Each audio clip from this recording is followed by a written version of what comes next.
The broadcast is now starting. All attendees are in listen-only mode. Good morning and thanks for joining us today for this insight into how to maximise the DLP impact of your Websense products that you use. My name is Shona Bradshaw. I'm doing a very short introduction today and then handing over to one of the senior engineers from Websense who will be taking us through how our customers can maximise what they already have within Websense to improve the levels of data theft and loss prevention, and also what additional facilities are available within that sphere to take their DLP journey a little further. So just to give a very quick objective today, essentially the whole point of the webinar is to give yourselves insight into how you can best utilise the built-in DLP and theft prevention elements within existing Websense products, so products you already have or you may have already invested in order to protect yourselves against a rising threat of data theft, and it's fair to say that many hacks at the moment are focused on exfiltrating and extracting data from organisations. So an agenda for today, I'll do a brief bit of housekeeping and then I'll hand over to Chris Jones from Websense. He'll start off with how web security has elements of DLP and what you can use on the website, looking then at email and what data protection elements are built into the email side. He'll take us through some best practices on data loss and theft protection, and then we'll have a quick look at some of the more advanced data protection products that and modules that you could potentially look at adding into your Websense portfolio. Lastly, we will finish with the Q&A. We will try to make the Q&A interactive, so we'll be unmuting your lines for the Q&A, so you can ask Chris questions directly regarding your own estates or regarding the elements that he's presented to you, and we would encourage you to ask questions. Should the attempt at interaction go wrong, we will resort to using a Q&A via the questions box as well. Please do feel free to use the questions box throughout though, as questions occur to you, and we'll cover those in the Q&A at the end. So as I've previously said, lines will be on mute throughout the actual presentation, and then we'll unmute at the end for the Q&A to ask questions. Please do post those and make sure that this is your opportunity to ask the senior engineer at Websense how you can develop and make the most of your Websense products. We are going to be keeping things to technical discussions and demonstrations today. Commercials, obviously, we're welcome to discuss those with you offline with your account managers for anything regarding TRITON data or elements you feel that you could get more out of from your Websense. Please do take the opportunity at the end to jot down those questions and send them to your account managers. They'll be welcome to answer those. We do have a survey at the end. Please take time to fill it in so we can make sure that these customer education sessions are hitting the mark. And lastly, a recording will be available as well, so that you can share this insight wider with your teams at a more convenient time, and I will make sure that I send the link to that recording at the end. So having sort of introduced the purpose for today, just remains for me to introduce Chris Jones. He's our aligned engineer at Websense for Bytes. He's been with Websense for many years with experience across web and email products, and so he's a fantastic person to take us through how to get the most out of the product. So I'm just going to hand over to Chris, and I look forward to speaking to you at the end during the Q&A. Thank you.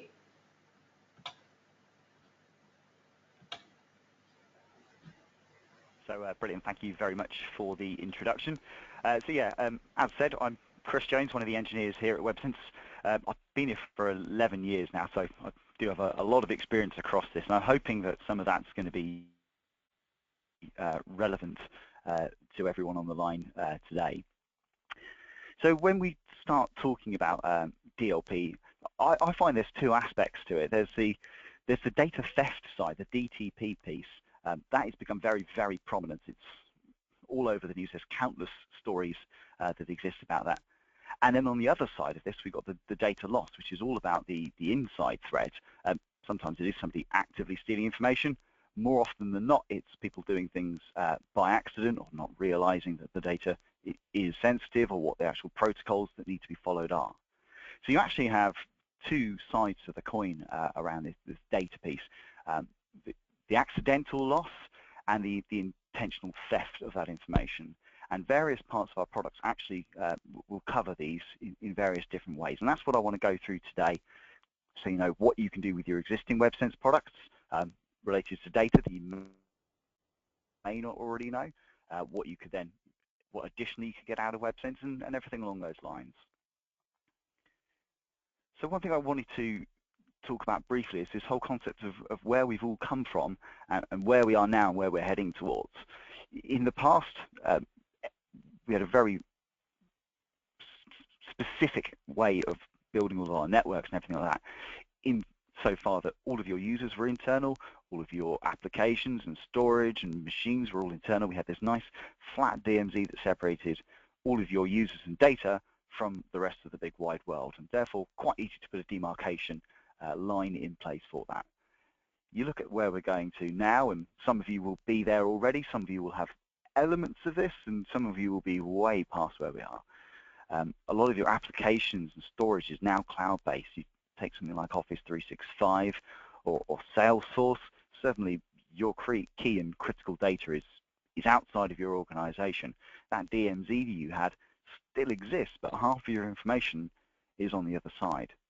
You also then factor in that your users are no longer just inside the office. Quite a lot of people these days are roaming, which means that your data is all over the place, and you can't rely on necessarily network-based tools for that detection. There needs to be another line to put in place, and other ways of approaching this. Within Websense, we have three main tenets that we use to define our strategy. If you're ever looking at Websense roadmap, they all fit into one of these three criteria. The purpose today, of course, isn't to go over Websense roadmap or to talk about our web or email specifically. It's to talk about data loss and data theft. And I find that there's 2 points on here that really inform what we're doing. First, if you see point 2, protect everywhere, the very first sentence in that, the perimeter is the data. Of course, our traditional perimeter has disappeared. We don't have that nice flat DMZ. We have people all over the place, data all over the place, and a very different strategy that we need to perform. And therefore, our perimeter is now our information. We have to protect wherever that data goes. And the next point we have here is raising the security IQ, because it's all well and good having some solution in place that might be able to detect data traversing the network and moving around. But if you can't get good and actionable intelligence out of that, if you can't then work around it to understand what is happening and why that is happening, that information can become, frankly, unfortunately, a bit useless, as you're not necessarily sure whether it's a theft, an accident, or even in some situations that I've seen, who was even responsible for doing it, just that something has happened. Without the actionable intelligence, you often can't really react to these things properly and put in proper strategy to properly protect. Another thing that you may have seen in the past from Websense presentations is the 7-stage kill chain. This is really about stopping malware getting into the network and all of the techniques that we use to detect a threat. Again, today isn't the place to cover those parts, but I do want to point out stage 6 and stage 7, because these are the ones that are commonly missed by other vendors that exist out there, and actually really relate to this concept of DTP, the whole data theft. Because if something malicious gets onto your network and is communicating outbound, therefore doing that call home piece, what are they after? What are they doing? There's a very good chance that they're after your data. Now, if you're lucky enough to have a data loss prevention solution in place and have told that to look for your customer information or credit card data or whatever it happens to be, financial records, health records, then that can be stopped. However, we find that a lot of data theft attempts that exist out there are after fairly basic and generic information, things like usernames and passwords, or even they will just encrypt the information in a way that a solution wouldn't recognize, so it doesn't matter so much what they're stealing, because no one will be able to see what it is in the first place. So the call home and the data theft stage 6 and stage 7 really go hand in hand together, and being that Websense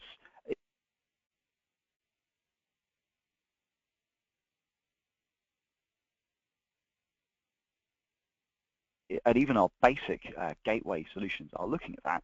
It gives us a level of protection, as I'll show you when we get to the actual TRITON presentation.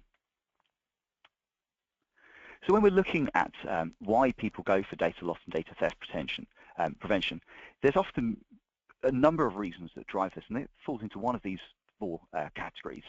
Regulatory compliance is probably the one I come across the most, because so many organizations these days are covered by one or two rules or regulations that are standard to their industry, or that cover lots and lots of organizations. I do quite a lot of work with financial organizations and public sector organizations, and of course they're very heavily into this whole concept of regulatory compliance. So for us to be able to say out of the box, look for anything that would be a regulatory compliance rule for you in your industry is really good. We've got about 1,800 pre-built templates and dictionaries that, with a series of ticks and radio buttons, allow you to have those policies ready to go straight away, as you'll see. The next one that I come across a lot, though, is a bit more complex, and this is about an individual organization's intellectual property. And the reason this one's more complex is because this is different for every single customer I speak to. If we're talking about regulatory compliance, a health record for one hospital is the same as a health record for another hospital. Quite easy for us to pre-build and detect. Whereas if we're looking for your customer data, that of course is absolutely unique to you. So we have this concept of being able to fingerprint data that allows us to get a one-to-one match, an exact copy of that data so that we can recognize it. Cybersecurity is another very, very common one to be asked about, as organizations are very aware of hacking and threats that exist from outside of their organization, from people trying to get in and trying to access their data. And when people are trying to get in from the outside, there's a chance that you don't know what they're after, or that they will be after things that you wouldn't have fingerprinted or be covering over regulatory compliance, because what they want to do is get into your network and do some further damage and steal extra information.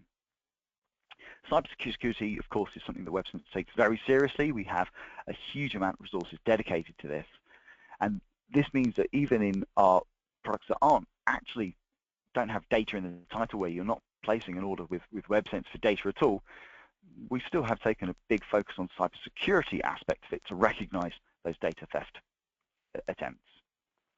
And the final reason that we speak to a lot of people about DLP and DTP is business enablement. And this goes right back to that early slide I showed you about the past and present networks. The reason the network has now changed to become that broad, dispersed environment is because of business enablement. People take up the use of Office 365 and cloud-based storage because they're very, very useful and really helpful for organizations.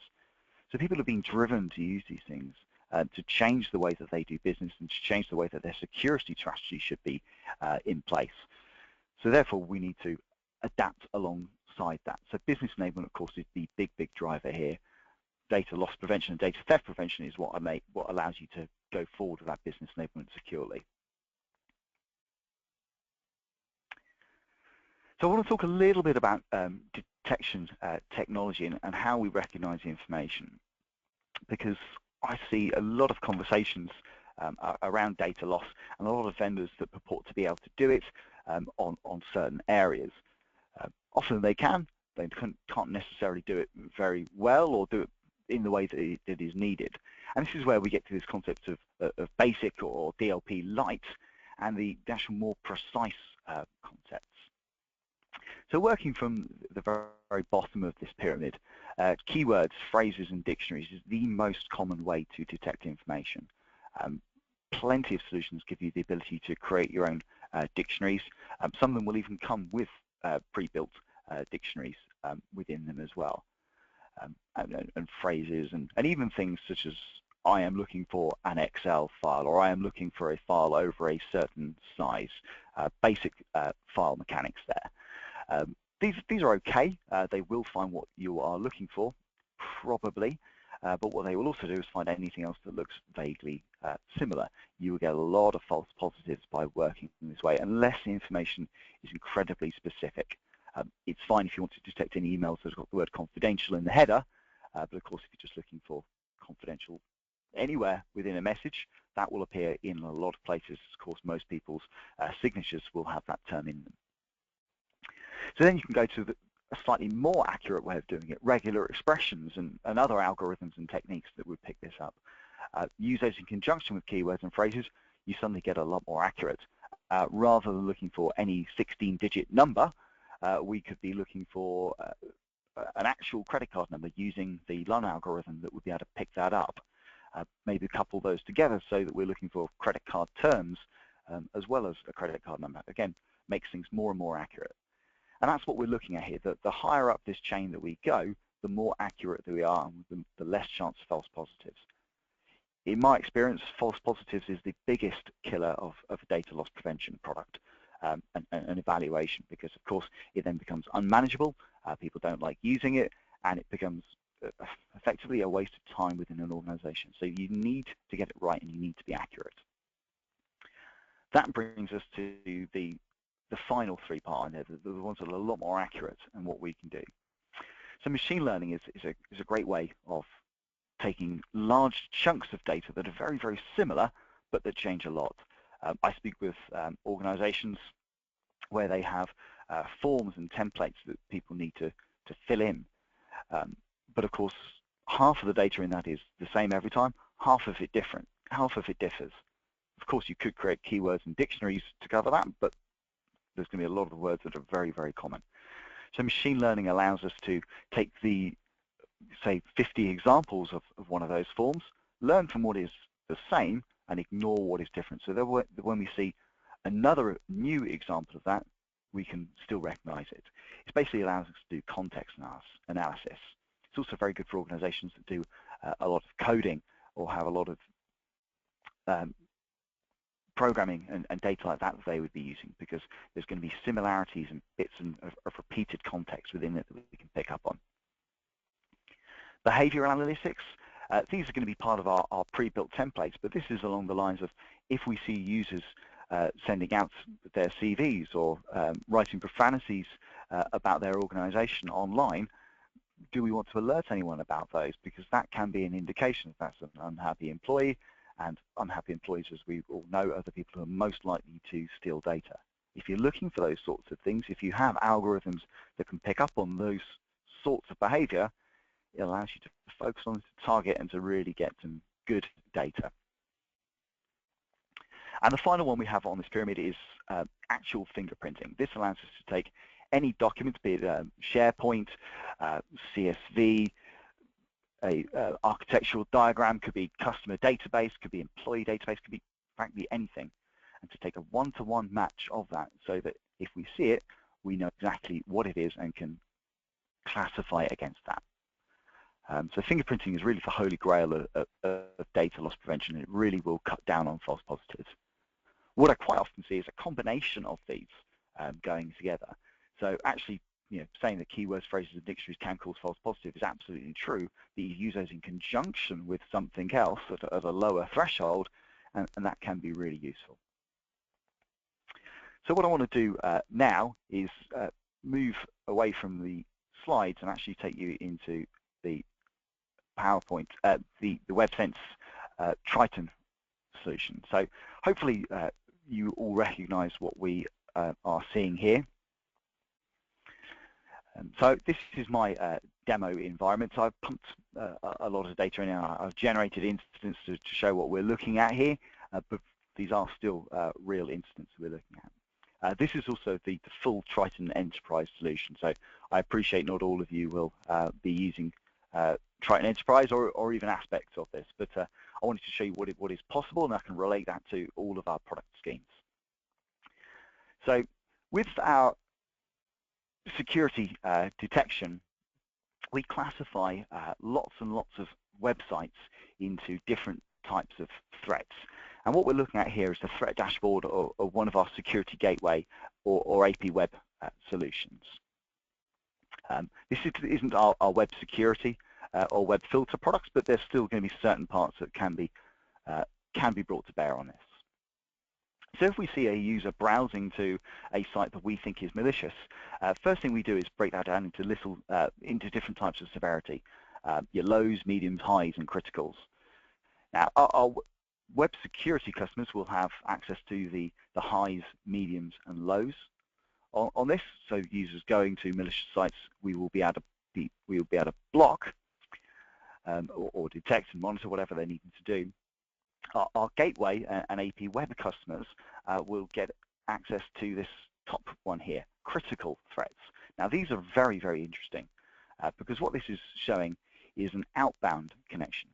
All of the others, the highs, medium, and lows, this is a user who has gone to a site and is actively downloading it, even if by accident they have instigated that. The critical ones, though, is their machine making an outbound push of information, which is very different. And what this actually indicates is the machine most likely is infected with malware from some other source. And the reality is, no matter what security you put in place, eventually something can or will happen, and you can find yourself infected. If a machine is infected, the first thing that the infected machine is going to do is trying to make contact out over the internet so that whoever's running that bit of malware knows that it is there and can issue further instructions. And that's where these critical pieces come in. And all of this, all threats these days are really about data theft. So even without having bought any of our data loss solutions, actually we are protecting you against data theft because we will be stopping machines going to advanced malware command and control sites. We'll be looking for advanced malware payloads to stop any further zero-day infection going. And the two really key ones here from the DTP side, custom encrypted uploads and files containing passwords. If we see a file being uploaded to the internet but we can't unencrypt it, it's encrypted in a strange way that we're unfamiliar with, that's a very, very suspicious activity. So we can block that, we can monitor it and show you what is going on. Similarly, if we see files containing usernames and passwords, of course that's going to be a hacking attempt, so we should block it. There's a lot of ways that we've done this, but to detect things like files containing passwords. But essentially what we've done is taken our data loss engine and embedded it into the back end of the proxy. So with no work on your part, we are already protecting you from data theft. Now, within the dashboard, you see a large amount of information, but I want to focus on some of the detail of what we've got here, because I talked earlier about building the security IQ and actionable intelligence. So I can see that there's one user here that has generated critical incidents, multiple ones. I can now drill down into this and see everything that has been going on. Files containing passwords, encrypted uploads, advanced malware, and even some here where, because I've got this information, it shows me that there's actually some data being picked up on our side. So a file was trying to be stolen, and I have now kept a copy of that so you can see what's going on. If I scroll down so you can see a level of information, you suddenly can tell that there's a lot of information going on here. So thankfully it was blocked, what that reason why and the time this happens, but then who did it, what IP address did they source from, and where were they actually trying to connect out to? Was that over an SSL connection? What country was that? Last year there was a very famous incident with Sony being hacked allegedly by North Korea. If they were using solutions like this, perhaps we would see things like country North Korea in those hacking attempts as to where the data was going. But all of the information you would need, including the file that was attempting to be stolen. Now I can download this so I can actually have a look at it, but no need on this particular presentation. Hopefully you get the idea of what's going on there. So that is our basic web security gateway or AP web solution that has the ability to do that data theft prevention. What you also have the ability to do if you have our web gateway solutions is to add in our DLP module covering just the web channel. So that takes us to what we have here. So this is the full data suite that I have installed. But of course this can be purchased to just cover the web channel, to just cover the email channel, or to do the whole spectrum. And I'll go over the specifics of how it sits later. But what I wanted to do was to show you how a policy looks within this and the options that you have and how you can customize this and make it very, very specific and unique to you. So I've created a policy here. I've called it fingerprint scan because I'm going to be looking for a fingerprint classification of my employee records, for example.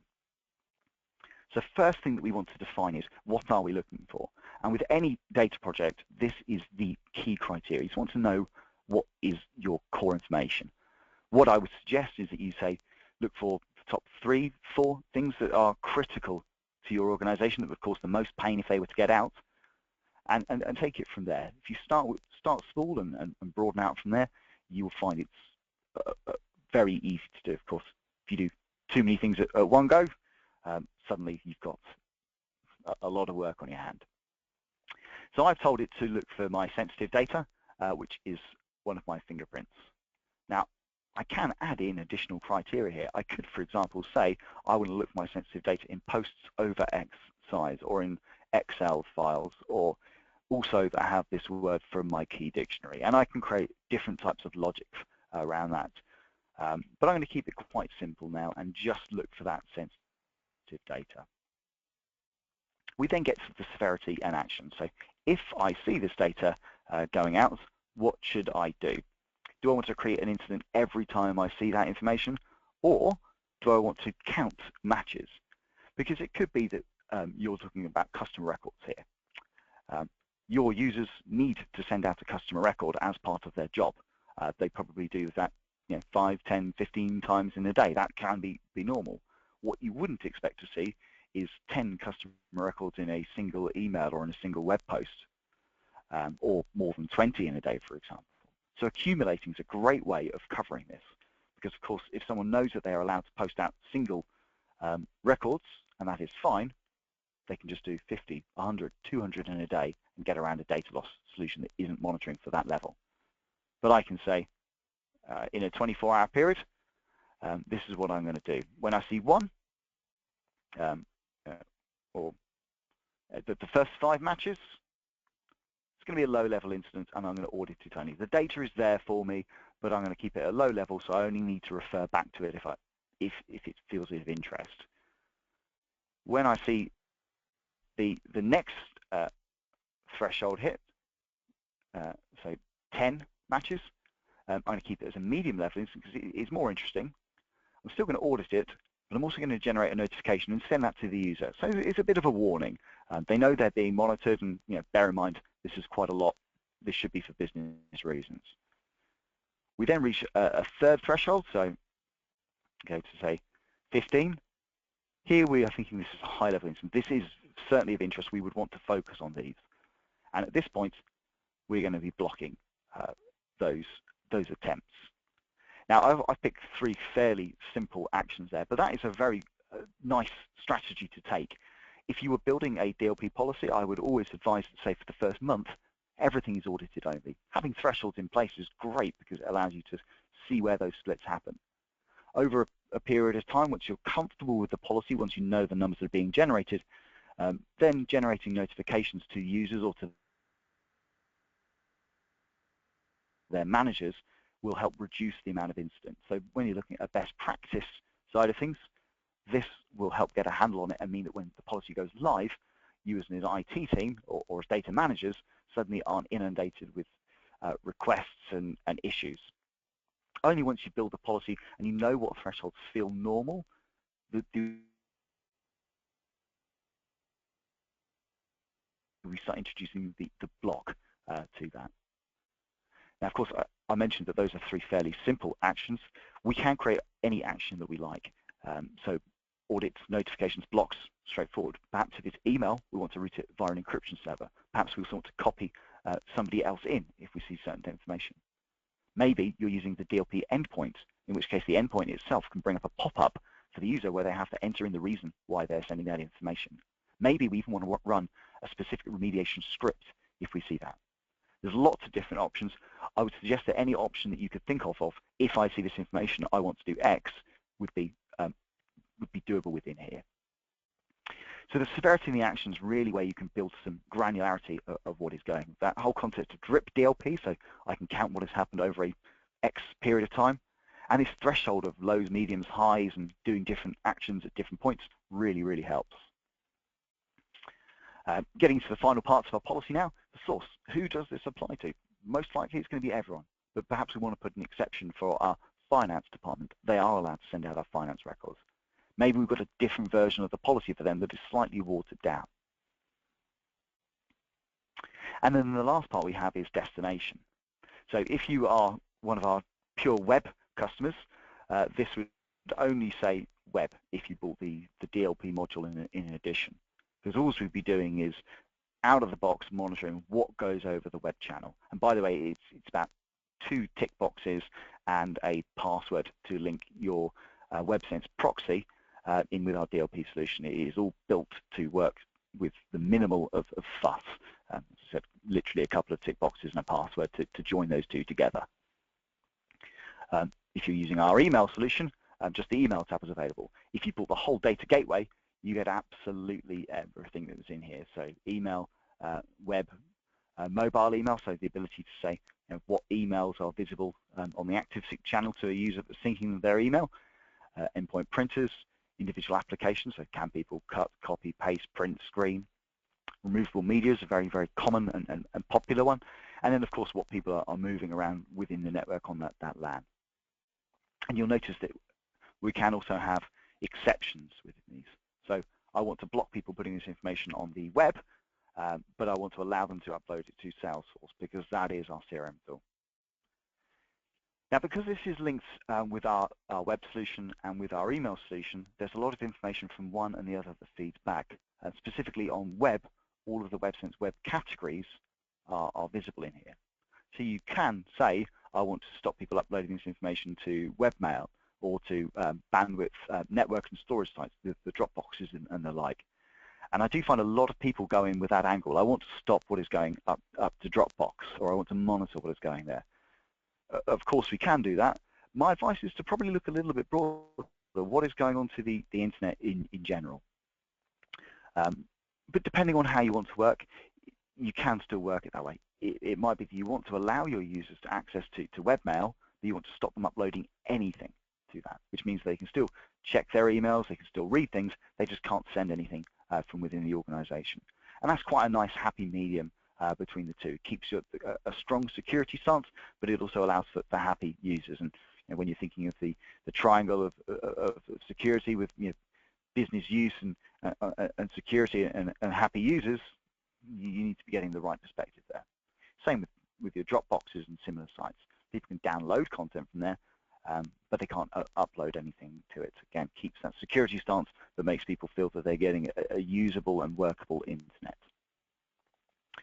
So that's an example of how a policy would fit and would sit together. Could be web, could be email, might be web, email, and every other channel. It could be something very, very specific.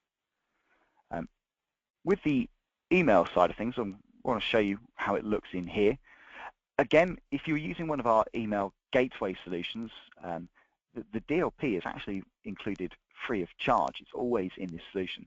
And that's because we see email and traditional content awareness and DLP absolutely intrinsically linked together.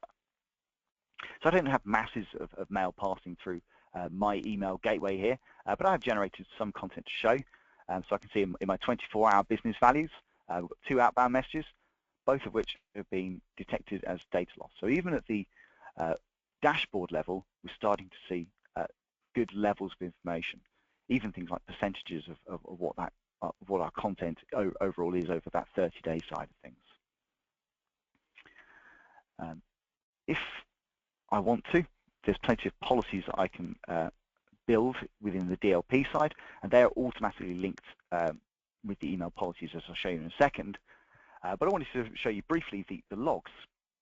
Now, I could look in the message queues for this, but it all looks the same where I'm going. So I've just run a quick search for everything that's gone through today, all the logs. And I'm a high-level administrator, so I do have access to everything. Not everybody necessarily would.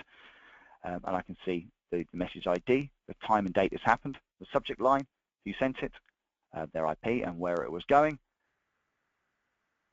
and the fact that this was a DLP incident.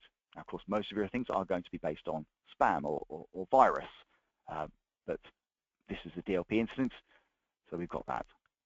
And I can go straight into the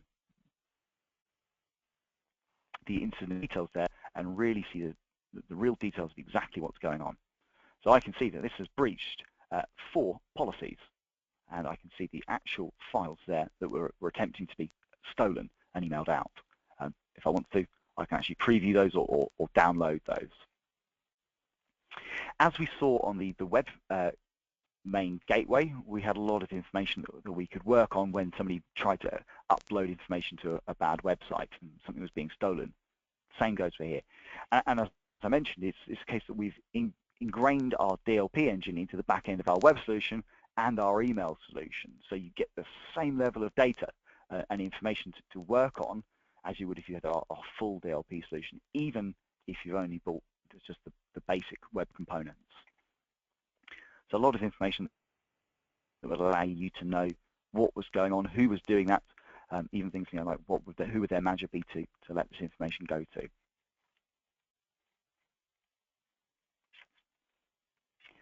So you get a lot of information at the email side.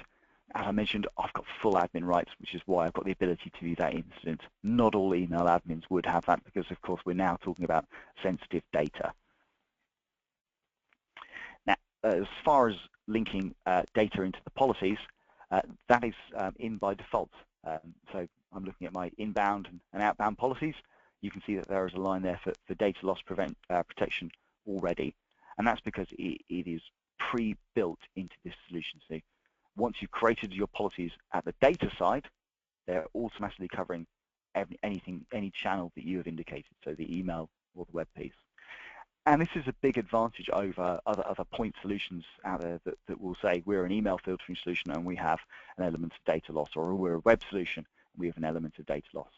Of course, if you're buying our point products, we have that. If you then expand into any of our other areas, those data policies will cover across the board. It's one place to manage data loss policies across all of the channels. So we looked at the actual policy creation earlier. I have also talked about predefined compliance. It's very easy to get in a predefined compliance template. We have a wizard system that allows you to do this. Now, I've already gone through that, but you can see the results here.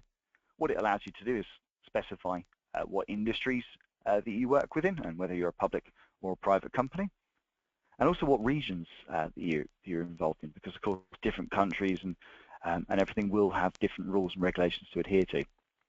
Once you've done that, it scans through the 1,800 plus pre-built templates we've got and suggests ones that it thinks you might want to use. So if you were looking through this and you go, actually, we really want to have some acceptable use policies in place, or we're very interested in data theft indicators, so are our employees disgruntled? By ticking these and clicking the Use Policies button at the bottom, we then have a audit-only policy created. So that would be one mouse tick for industries, one for regions, and one for the policy, plus one for use policy. So 4 mouse clicks, and we have some predefined compliance templates in place. Very, very simple to do. As I said, audit-only, so they are good to go. Now, final thing I want to show you before we open this up for questions is the actual incident view that you have within data loss. Now, there's a number of dashboards that we can create, and all of these views can be customized to make it specific to individual admins. Again, I've got full rights, so I can see absolutely everything. But it's very much what we've been looking at already. So I can see here, it needs an ID, the time and date that happened, who it was that did it, policies they breached, very importantly, the channel that it was going on, and all of the relevant data. In fact, this is the same information that we looked at just a moment ago in the email gateway interface. Again, the information is duplicated so that you know what is going on. And of course, those web ones that we looked at earlier will also be listed here slightly further down our list. But again, the same ability to view that data. If I go to a web one, you see the same sorts of things. This is one of the incidents that was showing up on our web dashboard earlier. So whilst you are notified about it in one place, the information is still stored in that central data repository, because that really is what we are talking about here, proper data policies that cover across the board and give you that whole actionable intelligence and hopefully allow you to feel that you've got a better handle on your security. Now there is other aspects to the data solutions, but today was meant to really kind of show how it applies from one product to another and then back and forth. I've mentioned how it fits in, that you can have some of the basic components that are included on our web gateway. You can also add in a full DLP module to our web gateway to allow you to look for anything that is specific to you. Our email gateway comes with our data loss and data theft channels already included, covering the email channels. And then you have the ability to buy the larger gateway that allows you to cover absolutely everything, or integrate it with other solutions. For example, you may be using our web solution, but somebody else's email and have a long contract in there. You can still use our data solution with somebody else's web or email solutions quite comfortably. And the final component we have is an endpoint that can roll out to your users. And right at the start, we were talking about roaming users who aren't on the network and therefore wouldn't get network-based coverage. The endpoint allows us to have any of our rules that we've seen here, but covering them absolutely wherever they are. So with that, that's the end of my presentation. So I managed to get that within the time we allotted. What I'll do now is open it up to questions. So you can either type those into the questions box, or you can raise your hand and I can hopefully take you off of mute.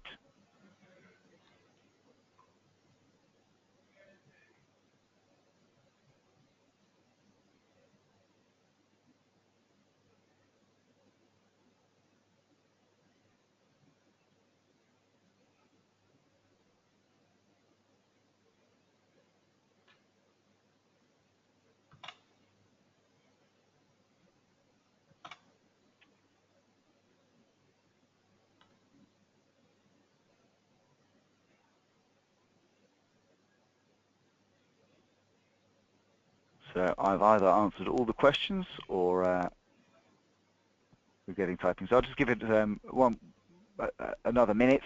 As I said, you can raise it, do the hand raise option if you need to, and I can unmute your line or type a question. But as I said, I'll give it another minute just to be sure. Otherwise, that concludes the session.